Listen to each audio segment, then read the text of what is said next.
morning, Anambra this morning. In case you're just joining, my name is Ajuluchuku Okabwe, and this morning we want to discuss Nigeria and climate change. The question is, it's a global thing. Can we actually save our planet as humans, or are we even the contributory, problem to why we need to actually save the planet? Well, the questions will definitely be answered by our guests seated here in the studio, in the person of engineer Professor Emmanuel Chukwuma, activist on environmental sustainability issues. He's also a lecturer at UNIZIK. Good morning, Prof. Yeah, thank you so much, Ajuru. Yeah, it's nice to be here. Yeah, you're wearing green. Is that because you're in tune with nature? Yeah, so I should be in tune with nature because we cannot be separated from our environment. Exactly. Thank you so much. Thank you. Now, let's talk about Nigeria and climate. But before we even talk about Nigeria, there seems to be like a global climate change. People are experiencing higher rainfall in certain areas. Some people are even experiencing drought in where it wasn't, possible some few years ago. Now, the question is, are human activities on Earth making even living on Earth danger to us? Yes, there are natural contributions to climate change, but the majority of the problem we have is anthropogenic, that is human-induced challenges. Wow. So that refers us to what we call pre-industrial era. In the pre-industrial era, we'll have few industries, or there were no industries, and then a lot of emissions from the industries, human activities, urbanization, deforestations were at minimum. So we need to understand what is the cause of climate change. It's just that we now have, we are supposed to have atmospheric carbon, but right now they are depleting. The carbon storage is depleting, and then, it's increasing, and then what we have now is the sunlight, instead of being able to reflect back, it is now being trapped under the earth. And then what happens now, the earth's temperature is increasing. We call it global warming. So right from 1975, there has been a steady increase in the global temperature. So all the effort right now is to see how to stabilize the rising of the temperature on the earth. And actually, this is the major problem we actually have now. So now, what is the adverse effect of this global warming? Now that man is now conscious of wanting to reduce the cost of it. It has a lot of effects. So like we said, the earth is getting warmer. Day by day, because of the human activities. Getting warmer? Yeah, it's getting warmer. So we call it global warming. Last night was cold. We talk about average temperature. Okay. When you compare the temperature of 2025 with what it was in, let's say, 2021, so you can see that it is rising. Of course, it's more of like a zigzag. So like you experience cold today, what of tomorrow, and then what of the peak time we'll have hit like in February, March. January to December. So you realize that it rises. It will come down during rainy season, and then it will now go beyond the previous year. Okay. Yeah. And now, talking about the global warming and stuff like that, you talked about globalization, industrialization rather, being the reason. But man, as we are, technology-driven and the rest of it all, innovation, we are bound to, industrialize. We are bound to make life a lot easier. Yeah. So is that going, anti-clockwise to what Earth needs? Earth doesn't want us to be, to develop, or does Earth want us to still be in the Neanderthal era? Yeah, so this is where we talk about balance, striking the balance. Just like somebody who is growing too big, and you talk about you need to kind of reduce weight. So you won't tell the person to stop eating, but you have to tell the person you have to cut down on your food and go for some exercise and a number of that. So that is what we're talking about.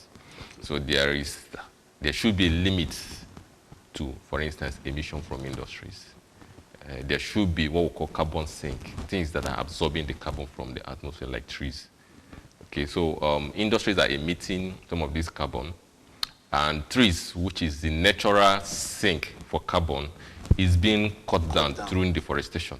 Wow. So one of the ways to absorb the carbon is reducing, and then we now have high concentration of some of these greenhouse gases in the atmosphere, and then the earth is getting more difficult day by day. Yeah, there was a time our president went on, global warming, will I say, summit.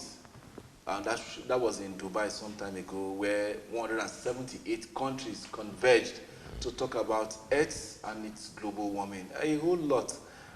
Because there were excerpts after that, summit. Some people were now saying some countries are not doing what the charter said. Yeah. Some have not cut down on their gas emission and the rest of it all. And some don't even have anything to even do. So now, wouldn't that compensate, like China, America, these are the global powerhouse, Japan and the rest of it all. And in places where you have maybe Malawi, Congo, and then the rest of it all, where they have maybe scarce industries, isn't that going to balance what you're talking about here? Yeah. That's now meaning these countries looking for elsewhere to go and set up companies so that they will reduce their gas emission in certain areas and then probably have a balance there. Is that feasible? Is that possible? That is where we... Economic scale here, this time around, trying to save Mother Earth. Yeah, this is where we talk about the earth interconnectedness. Okay. So what you do here in Nigeria can affect a lot of countries. Just like River Niger, what they do in Niger Republic can affect the flow of river in Nigeria. So the truth is Africa generally contributes less than 4% of the global emission. So 4%, yes, Africa.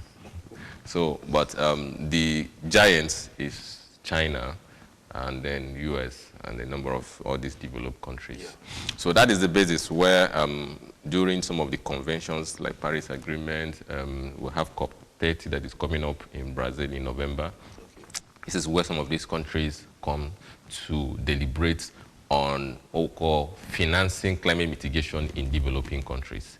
So from previous meetings or conventions, some of them have actually agreed, but the tone of some of the funds that will be able to mitigate this is running in trillions. And like you can notice, recently America pulled away from some of these conventions. So some of these things are actually one of the reasons why the world is actually struggling. So we believed that ideally, some of these developed countries who are the emitters, giant emitters, should be able to fund climate mitigation in other countries who are less emitters, but they are also suffering the harmful effects of climate change. But some of these global funders are not really... So who should even be the one to actually enforce this, this global warming campaign and the rest of it? Yeah, who should actually enforce it? Yeah, is it United Nations? Yeah, United Nations are actually doing a number of things because some of these conventions, this COP30, and a number of them are being organized by United Nations. But the challenge is each nation has what we call NDC, National Determined Contribution, where every nation states clearly what they want to do in climate mitigation. Nigeria actually have theirs, and I think they should be able to produce another one in 2025 this year. So the document is online. You can just go ahead and look at it and see some of the some of the proposal Nigeria has. But most of the countries are not able to achieve it, one, because of political will, and secondly, the economic involvement. So this is where we are. This is where we are. Yeah, let's come home. Let's come to Nigeria. Let's come to, our area. Every year, I remember 2012, there was this flooding that has never been witnessed before. 2012, I remember vividly. Virtually from Lokoja down where submerged, and then the rest of it all. And then it happened again. It happened again. Nimet keeps giving us warnings and the rest of it all. I was thinking that a country that is intentional and proactive would have taken measures after that 2012 disaster that gave no warning. Then now we should be mitigating against it, because possibility, there's a forecast that I saw that by 2050, 2060, some parts of Lagos will be underwater. Yeah. So what are we doing? What is the government, the federal government of this country, doing to mitigate against that? Because we lose a whole lot. Lives, crops, farmlands, and the rest of it all. Actually, I'm not a government representative, so Yeah, I might yeah, not be but able then to speak about the speak. disadvantage and then how we can curb it from your own experience. Yes, generally, there are a number of ways to, um, there's what we call climate adaptation and there's what we call climate mitigation. Okay, so when we talk about adaptation, that simply means what do we do since we see the environment is changing? What do we do to um, adapt to the new environment? Yeah. So some of those places, we call it floodplain areas. For an intentional government, they should be able to design architectural structures there such that there should be provision for people living in high-level building instead of living on the ground, as like having structures on the ground. So this is one of the things they should do. Nigeria is not just one of the countries that is exposed to what we call rise in sea level. Like we know, actually the cause of this is, like we said, once the earth is getting warm, there are places that the height of the mountain is just ice, like in the North Pole. Yeah. So currently some of those ice are melting and the water are also entering the ocean. And of course, you know, the ocean fills the rivers and the streams. So generally, the water level is rising, and that is why we're experiencing some of this flood. And once once we still have global warming and we're not able to reduce or manage our global emissions, then the flood will keep increasing and will keep increasing. So just talk about adaptation. So some of those flood areas, the government should be able to get high-level structures, and then there's what we call preparedness. So we're able to give enough signals, predictive action should be taken, and then people should be informed. And then a number of structures should, or kind of residential areas should move away from some of those Okay, places. because maybe they are in the front line of where the flood. Yeah, it's what we call floodplain, and you can already do deep mapping, and you see places that are floodplain. You might enjoy them in dry season, but rainy season, it will always cover the water, and it will keep increasing. So this map, when you look at this map, for instance, I've done a number of studies on forecasting or GIS mapping of floodplain areas in Anambra State and other places. You can do that. So once you have the map, you already know these are areas that are prone to flooding. So with the map that you've done or with the research that you've done, have you been able to meet the government to say we can, actually prevent these disasters or lessen the effect of it, you understand, by doing this like you just proposed now? Yeah, have you met governments to, see what you can do about it? When it comes to meeting the government, this is where we also have a challenge as a country. I'm not, this stakeholder engagement where the academia, researchers, the government, and then businesses should be able to come together. So it's still a place where we're actually struggling in this country. So a lot of researches are just online. Because to me, to the layman out there, it will mean prevention. They say it's better. Yeah. It's better. You understand? So government should be relying on you, people, your agency, NIMET, and the rest of it all, to give data that will now make costs reduce.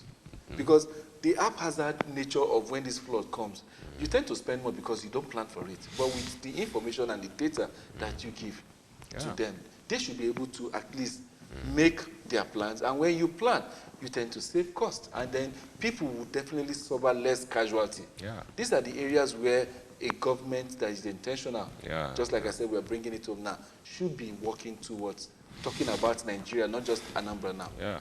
There should be a work plan. So till then.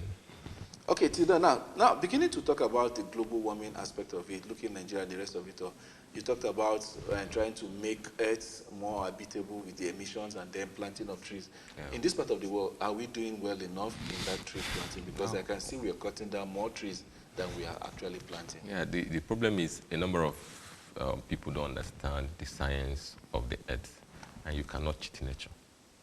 Trees, just like we breathe, we release oxygen. The trees take, when we take in oxygen, we release carbon dioxide. So trees gives us oxygen, and then they take carbon dioxide. So when God created, what God did was, He's a perfect creator. There's a dependence of man with trees. We depend on trees. Tree depends on us. So there's this connection between man and trees, but some people don't understand the connection. So this is where, when we don't understand what God has put in nature, that that is where we have problems. So people are cutting down trees. So what will happen? What happens is we're not taking polluted air. The air quality is now low because we're not getting good oxygen from the trees. And that's why people who stay in the rural areas tend to live longer because they get good oxygen. So here in Oka, for instance, Oka environment, we have madness of real estate. Yeah. I can tell you places where they just cut down trees, advertising for real estate, and nothing is happening there. So the trees are down, and the places kind of subject to erosion. And these are the trees that are supposed to be giving us oxygen, and they're supposed to be absorbing the carbon. And then Anambra being an erosion-prone area, and then you're cutting down trees and the rest of it. More erosion problems. Yeah, more environmental problems that we are bringing upon ourselves. Yeah, so I think Anambra should be able to, the Ministry of Environment should be able to curtail this massive estates where people are just developing estates without kind of a good blueprint. There should be a guideline, okay? And then if you cut down 2 trees, plant 10 trees. Wow. That's the way to go. These are what other countries do. You cannot just, before you cut down a tree, you have to get a license in some countries. You can't just come and get a knife and start cutting down trees. Wow. So we have a lot of policy we need to do to save this earth, particularly here in Anambra State. Yeah, in some environmental topic we had some time ago, last year, presumably, we're talking about the Chad Basin gradually shrinking. Yeah. You understand? And there were measures that the guest was putting to make sure that it doesn't shrink beyond because of its ecosystem, how it's serving the communities and people like that. Now, in this part of the world, when we're talking about sustainability of our environment, you've talked about trees. Yeah. What other measures do you think we can actually do in order to foster man's activities that is hampering the growth of, earth sustainability? Yeah, so apart from trees, like I said, we also have to reduce emissions. We have emissions coming from cars. These are also greenhouse gases going up. Okay, so in some places, they are switching into electric cars. So imagine... We don't have electricity here in Nigeria, so electric cars is far from us. At least for now, let's be realistic. For instance, I know that there is a charging station in UNN here, Soka here, where people who have electric cars can go and charge their cars. So what stops our government to bring it here? It's no longer, some of these technology you think they are just up there, they are here. So in UNN, you can just, if you have electric cars, you go and, so we can just get it here. It's not a big technology. Okay. So imagine, let's say 500,000 Anamberans driving a car each day. Do you know what we're emitting? And then one of them that gets me mad is some of, a number of times, there are bad roads. So people stay longer on the road. Emitting, we have a lot of checkpoints. So instead of just stay on the road for 2 hours, you are spending 4 or 5 more hours. And all of these things, you are emitting some of these because the car is on. So you're emitting some of these dangerous greenhouse gases.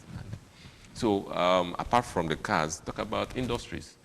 But not have so much about industries, but just from the cars and everything. So the government is intentional. We should be able to access these things, look at measures to cut down on these things. That's why it goes to places, they use more public cars, the public transport system. And then if you can carry almost like 50 persons to nature instead of having almost 10 buses going to nature. So with this, you cut down the number of cars.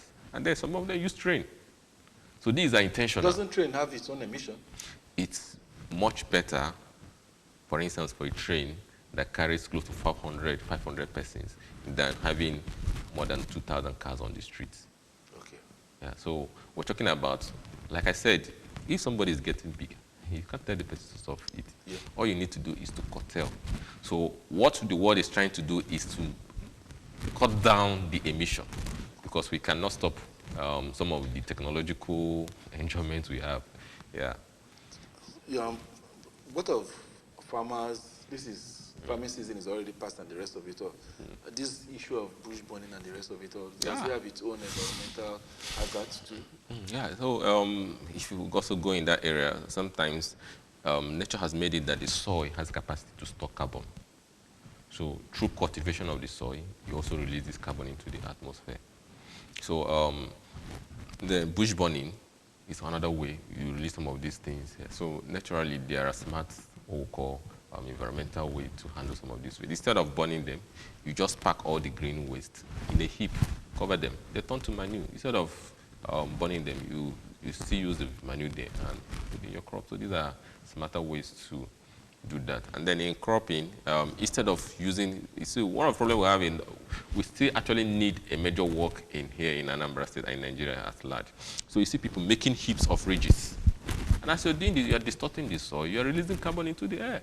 Really? Yeah. So in what we advocate for is what we call minimum tillage or even zero tillage. So you don't need to till the soil into depth because this is where this carbon is stored. As the tree is absorbing the carbon, it is storing it on the soil. So as we're cultivating this soil, we're also releasing this carbon. So agriculture is contributing about 21% of greenhouse emission. Agriculture? Yeah. In this part of the world? Yeah, generally, globally. And then it can increase for some areas. So if we're intentional in smart agriculture that reduces emissions, to talk about minimum tillage instead of a number of things people are doing out there. Well, that will go a long way. The Ministry of Agriculture will need to come in and then see how much we can come. That makes the plates bigger and then more people on board of it. Now, talking about Mother Earth, nature itself, Nigeria seems to be one of the most blessed nations when it has to do with these natural disasters not hitting us. We don't have the typhoon, the earthquake, the tsunami, and the rest of it all. But at least the little flood that comes our way, we are not even taking care of it. Now, Japan was hit not too long ago. Their Fukushima power plant and what is it called? Nuclear plant was destroyed. And we saw the devastating effect it had in that country. And within a couple of, years, everything seems to have normalized. So is it that global warming or earth sustainability is capital intensive? Yeah, in a way it is. But like I said, we need to understand the science of climate and the science of the earth. And then unfortunately we've not been able to put ourselves together as a country to do that, for instance, in Nigeria. Okay, what's stopping us? I think, like I said, funding? Nigeria, for instance, let me just be a kind of more of precise. Nigeria, for instance, is an oil-producing country. Okay. And what we actually, when we're talking about global warming and the rest of them, one of the major sources of this is fossil fuel. And Nigeria, that is their source of revenue.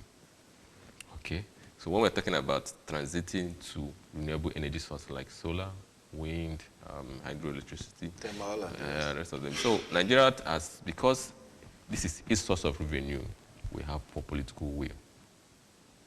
Because this is a revenue source. Major revenue source. Yeah, so major revenue. So this is where there's what we call conflict of interest. So the political will always be low. So that's where we're talking about synergy. The global organization should be able to help to compensate some of these countries who are depending on some of these things, to be able to allow them to cut their production costs. Okay, they cut down the production capacity, and then it will help environmentally. But because these guys are depending on, some of these oil-producing countries are depending on it, you can't tell them to stop their source of revenue. So like I said, these things are complex and interconnected. Okay, well, we are still talking here in the studio, talking about sustainability issues on environment, talking about Nigeria and climate change. Can we actually save our environment? It's a very big question to ask. But then, Prof has made us understand that our activities is actually contributing to the environmental issues we are having, you understand, be it in Nigeria or be it on a global stage. Cut down on your gas emission, plants, for every 3 you plant 5. Every tree you cut, you plant 5. Yeah. If you cut 2, you plant 10, and the rest of it all. Let's take a short break, and when we come back, we'll continue with the discussion here with Prof in the studio. Don't go anywhere. The show continues after this breakout.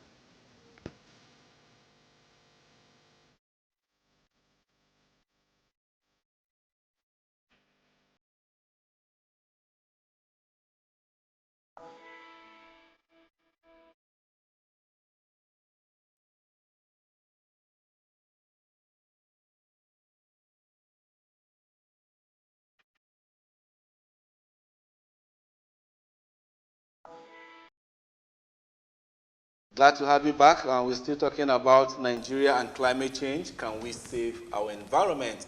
And we are here with Prof and engineer Emmanuel Chukuma, who's an activist on environmental sustainability and also a lecturer at Nnamdi Azikiwe University. Now, let's come down to raising the next generation of environmentalists, because it's like this generation, no matter what we have been preaching, it doesn't seem to be sinking in. And Earth definitely needs to live. We need to, man cannot end the activities of Earth. Yeah. You understand? So, but then, what do we think we need to do differently in order to be in tune with Mother Nature? You talked about the ice caps melting. Yeah. You talked about some part of the globe experiencing higher rainfall and then going to be underwater. What do we do differently than what we are doing right now? Yeah, so I think like to mention sustainability. When we're talking about sustainability, we're talking about future. So I think one of the things we need to do, we need to raise a generation of young people who understands the science of Earth sustainability. Okay, this is where I'm coordinating an NGO. I'm doing the much I can in my capacity. So, but if there's partnership between the government, the Ministry of Environment, and then Ministry of Education, and we have a curriculum on explaining some of these things to people in primary, secondary school, will go a long way. And so climate science should be part of curriculum. Other countries like Ghana are already kind of integrating climate. Yeah, as early as what? Primary school? Primary school, primary, secondary school.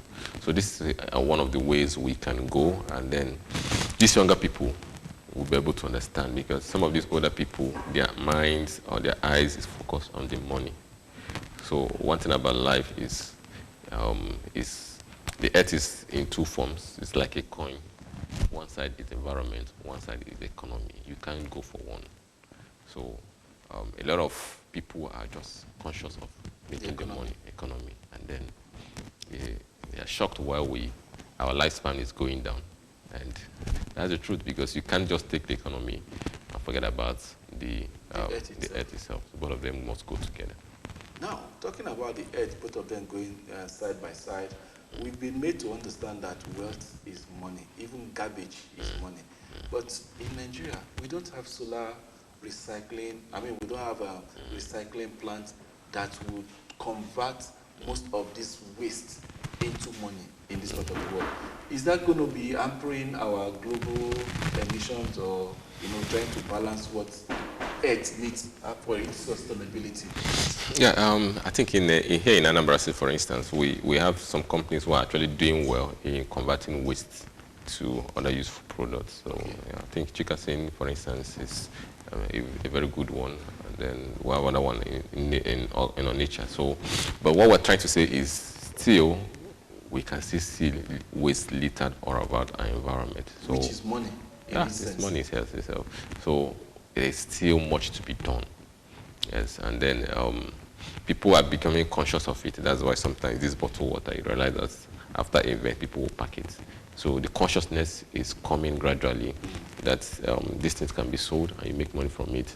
But until we get to the point where we have a clean environment where you cannot see any of these things littered around the environment, then we've not gotten there. We've not gotten there, but I can tell you that there's a country from investigations that I've seen that have gotten there, Singapore. Take for instance, Singapore is one of the cleanest countries in the world. Their power, there's a certain amount of their power that they get from these recycling plants. The heat generated from there, they use it in powering. Even the emission is being trapped, and then the residue converted into cement. So when you see what amount of derivatives waste can give, you begin to wonder, why is this your area, this is your field? don't you think if you sell this idea to a government or to a body, an organization, it could be a billionaire in no time? Yeah. So I keep talking about one thing. One of the problems we have is political will. Some time ago, I think last year or thereabout, I traveled to Abakaliki in Ebonyi State. They have a huge multi-billion plastic recycling company. The place is just like a deserted place. Some of the plastic they picked that would have been used as raw materials for the company was just lying outside it. So, is it a government-owned company? I think one of the governors started it, but the successor couldn't continue. So you see this interconnection between... Like you're talking about the political will. Yeah, so because when he comes up, he doesn't see environment as a priority. So I keep saying it's one of the problems we have we don't have people in leadership who understands the economy and environment. Their eyes is majorly on the economy. And then the environment equally can be a source of revenue generation and even job employment. Exactly. Because talking about slums, talking about refuse, we have the heaps. The raw material is here. This is the epicenter of the raw material. Talking about Africa. Yeah. We can generate the heaps that nobody can generate. We have the populations, and therefore we have the consumption. And because we have the consumption, we have the waste. So we're one of the highest generating in terms of waste generation. So if I give you some of the estimates of some of the waste we generate per day in Anambra, you'll be shocked. So these things can be converted to energy, and so these things can be recycled. But we have a lot of things to do to get there. So for instance, we have to start with segregation at source. So every household should be able to start segregating their waste so that it becomes easy for the company that are collecting it. So we have missed a lot of things. Things are mixed up. Sometimes you go to where some of these dustbin or waste bin in Okake, you see that some of the people who are trying to carry it are spending hours trying to collect just the PET bottles. But this should have been done at the source. So like I said, there is a lot to be done, starting from policy. Give people some trash materials and help them to separate it at the source. When companies companies can come and pick it up from them. And then when these things are separated, it becomes easy for the industrialization you're talking about. But if you mix up all of these things, the segregation becomes a tedious work. And that is why we're still using landfill here in Anambra State. Which would have been the better way? Yes, if there is waste segregation, for instance, you take the organic ones, that's all the food waste, you put them in one bag. You get the plastics, put them in one bag, and you get things like metal, glass, and the rest of them, put them in one bag. When the waste managers comes, because if you go to some... If you put one bag, you need different coloration of bags. Yeah, different bags. That will make it a lot easy. Yeah, different bags. Sometimes, different color. Even if you have the plastic bag, I separate it and put a label, not fine. So that once they come, pick up this bag, and you know you're already having plastic. You get this one, you know you're having organic materials. So these organic materials can serve as good source of manure. A lot of people don't know what we're throwing away daily in our house. So now we're complaining. So for instance, in my house, all the organic waste, I keep it in one place. I pour them together, put them together, and then use it for crops. For crops, that means you have a farmland. Yeah. For people that don't have a farmland and then the rest of it, like the picture that we are seeing here, where we have a landfill, where being burnt, what effect does that have to the earth? Seriously? Is that going to be oil exploration in maybe in about 50, 30 years' time at that spot? A lot of things is actually happening there. So for instance, one is this destruction of ecosystem. So a number of organisms... You're trying to destroy the waste, make it smaller, make the heap become smaller. And you're saying that we are still destroying the ecosystem. Yes, let me explain. So for instance, what you see, there's a number of microorganisms that live in that environment. So by heating it up, we are killing a number of microorganisms. So we talk about the ecosystem. Some of these microorganisms, they are actually meant to help in degradation. So we are also killing them by burning it, one. Then secondly, some of these plastic, for instance, you have a PET bottle, for instance. When you burn it, you know what you do? You have reduced the particles of it to what we call particulate matter. Explain further, please. Okay, so particulate matter. Yes. As you're seeing the smoke going up, this is a plastic material or huge waste. You are burning it. So what's going up now is what? Smoke. These are particulate matter. Remember that in law of conservation of mass, energy cannot be destroyed but can only be converted from one form to another. So what happened is you have converted it from a big material to particulate matter that has tiny, tiny nano matters. So what happens is we now inhale it. So that is why some of these cities are not livable.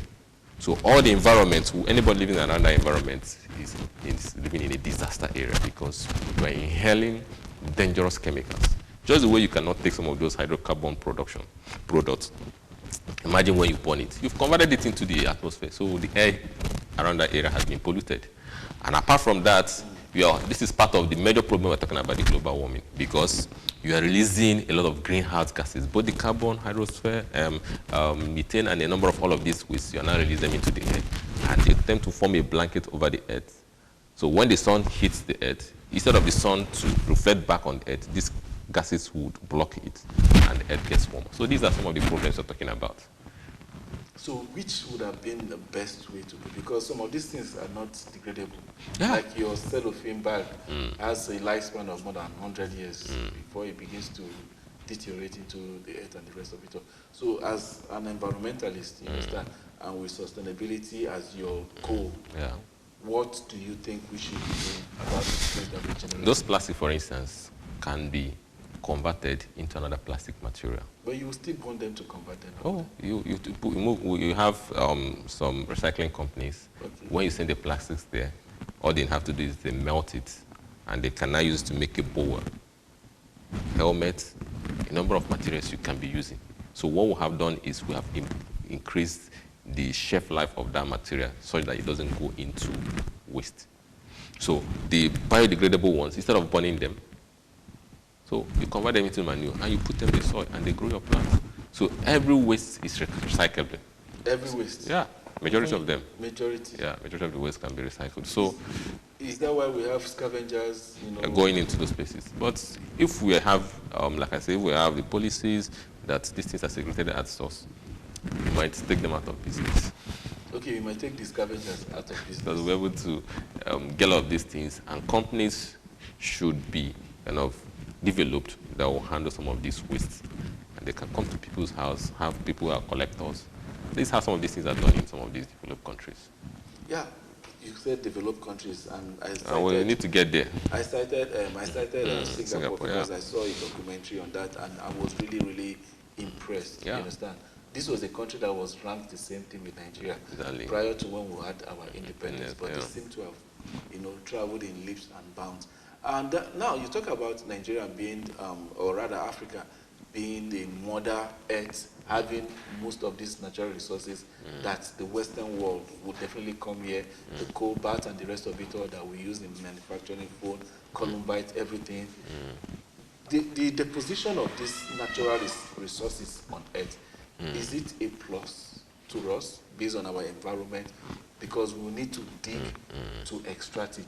All those activities, excavating, doesn't it have some environmental, of course it do, side effects on this, on Africa and then the inhabitants of this part of the world? Yeah, so in some developed places, there should be a kind of restriction on mining activities. So mining is one of the major problems we actually also have. Okay, so sometimes the mining process is not regulated. So some of these things, you're talking about heavy metals, like cobalt and a number of them. So when you extract them, the how you handle it is important. So sometimes these things are allowed to leak, you understand, to the environment. So I know there was a situation where people were suffering from lead poisoning in one of the villages. So it's because of the mining activity. So these things should be regulated properly.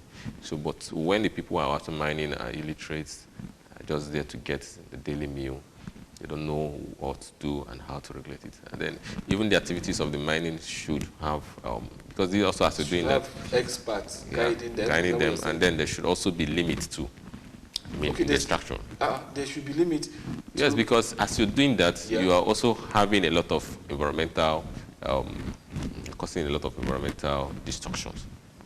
So I was thinking that when they excavate certain mines, they fill it up. Once they are through with extracting the minerals there, they fill it up so that that hole wouldn't sometimes maybe make the earth unstable in those areas? Yeah, so like I said, even the mining activities is also one of the ways to release the carbon into the air. Yeah.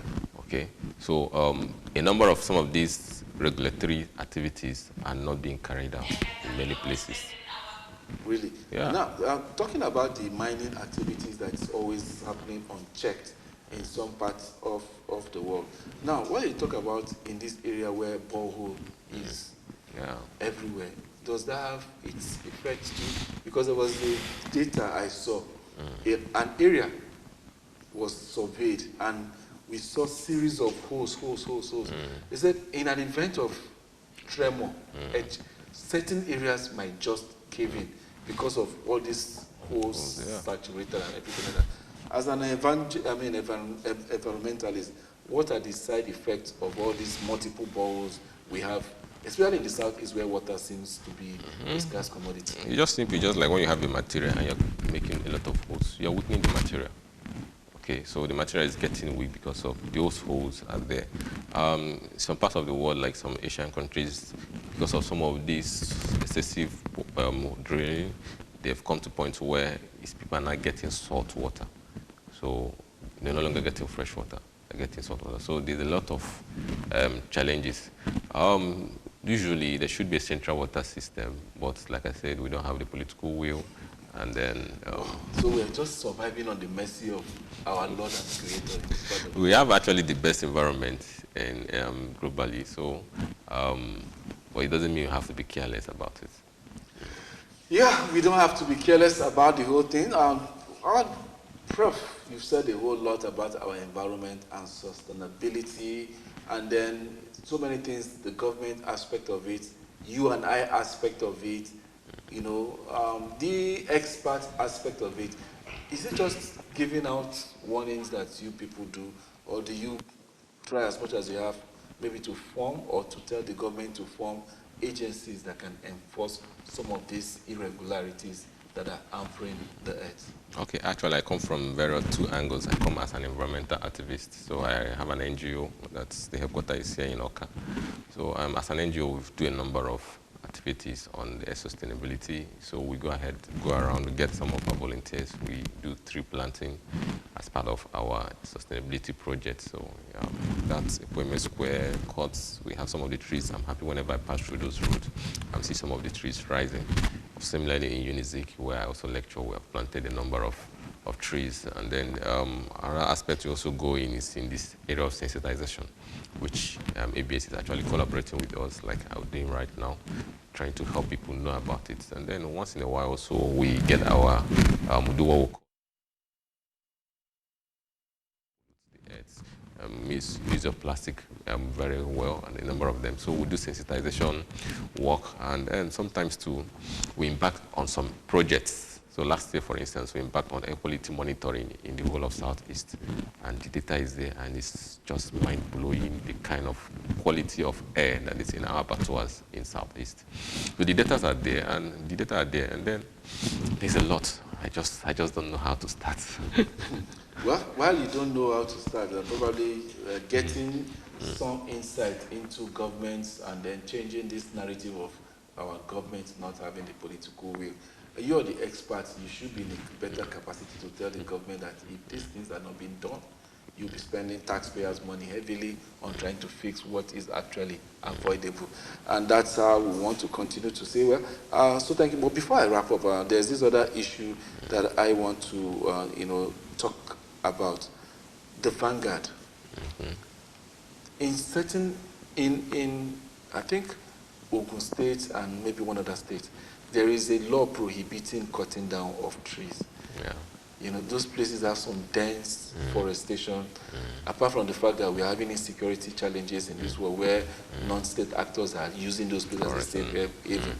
But government have made, that's government coming out to say enough is enough. These areas are natural conservation areas. Yeah. We used to have one at Apaka Forest. But that place is now more like an estate. So is it a case of the government not actually having what to do, or your agency, talking about your environmentalist, not even aligning with what the government actually needs to do in order to, safeguard? Because that place that is an ecosystem, there are animals living there, there are microorganisms. You bring down those places, where would those animals run to? Definitely, maybe we start having sicknesses, diseases that obviously were not, you understand? Yeah, okay. I want to use this opportunity to call on the Ministry of Environment and the Ministry of Land to wake up. What are the Ministry of Forest and Afforestation? Yes, they need to, actually, all the ministries that are connected to the environment, they need to sit up. Of course, there shouldn't be an estate approval without having an area reserved for trees, even an estate. Because what we have now is madness of estate where each plot is allocated for structures. Not trees. Not trees. So we're actually killing ourselves. So each estate should have at least some percentage of the land portion devoted to trees, where people can come out. Like a park? Yes, like where people can come out in the evening and then stay there, and then each building should have some minimum trees. So this is where policy works. Yeah. So when we have some of these things, you'll be shocked. And then there should be reserved areas. Within the state. Within the state. So we can say in Amansi, for instance, these 100 plots is just for trees, no structure. Because those trees will affect. So some of these things you're talking about, we call it urban heat island. Like excessive heat people experience from areas like from November, December, January, February. These are some of the problems we're having. The trees are not there. So it's like when you have a tree here, this place will be cold. If the land is just bare, it's for the heat, and there's a number of science I don't want to bring in here because some of these things. So as we keep, let me say, put it this, as we keep what we call the impervious layers, that's lining like all this tarmac and the rest of them. If you walk on tarmac, you know how hot it is. So this is what we are doing. We are removing the trees that are supposed to be absorbing the heat, releasing, helping to cool the earth, and we're having tarmac. Roofs are also very, all of these things, their heat capacity is high. So as we're having more of these places, removing trees, what do you expect? So that is why this urban heat island will experience some of this during the dry seasons will keep increasing until we step up. So there should be reserved areas for trees in every estate, and then there should be reserved area for only trees in every city. You don't build everywhere. Let me say, for instance, I travel to Kenya. You know what they do? You only build on one side of the road, while the other side of the road is just trees. You don't build on two sides. The majority of their roads are like that. So, but what was the here? You see people dragging for land, trying to build structures, and a number of these things. They might ask you, what's the population of Kenya compared to Nigeria?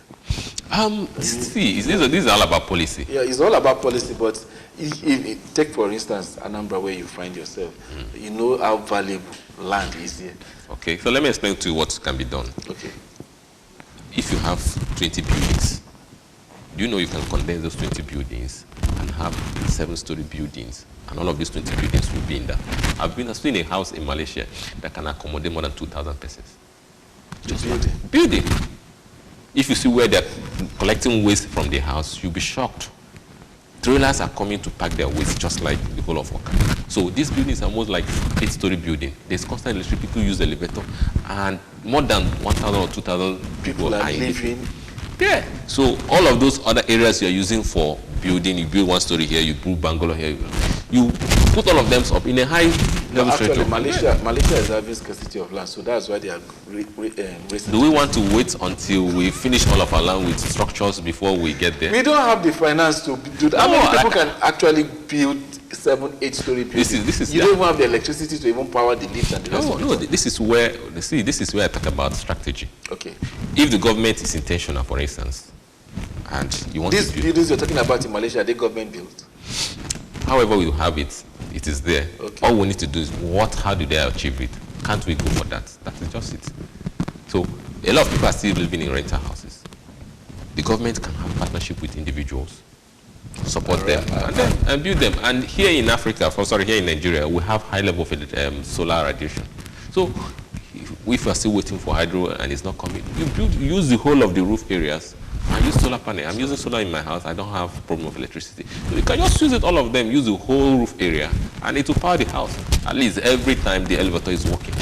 So I keep saying the problem we don't have strategy. We don't have strategy. Well, thank you so much, Engineer Professor Emmanuel Chukuma, activist on environmental sustainability issues, and also a lecturer at UNIZIC. Thank you so much for making yourself available. Thank you so much, and educating us, and then probably impacting one or two things in me. I guess maybe government and then other private sectors will know that high-rise is better than having multiple low buildings because of these issues that we have in some areas, talking about flood.